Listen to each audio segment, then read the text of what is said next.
Kwa hiyo Yanga leo imetoa draw dhidi ya TRA, si ndio? Na haijapiga shoot on target hata moja. Imepiga shoot off target 7. Si ndio? Alafu kuna yale makosa ya waamuzi yale ya pogo tu. Yaani imefikia hatua kila mechi tutakayokuwa tunatazama sasa hivi lazima tutaona makosa ya waamuzi, kama sio mawili moja basi. Lazima tu tuyaone. Sema ambao sio offside wenyewe wanaweka offside. Yaani hata hawajali na unakuta yupo kabisa anaangalia vizuri, lakini anachapa offside na hana huo muda mchafu wa kupoteza.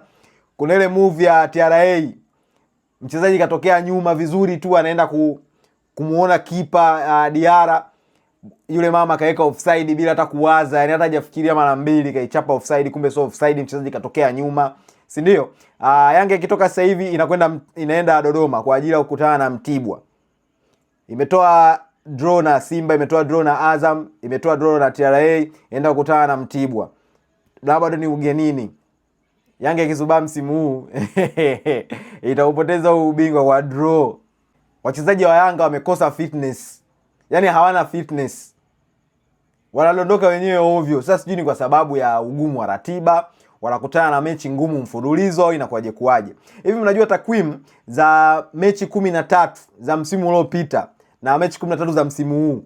Japokuwa msimu huu wameimprove, lakini mechi 13 za msimu uliopita zilikuwa ni tough na Yanga walikuwa bora kinoma.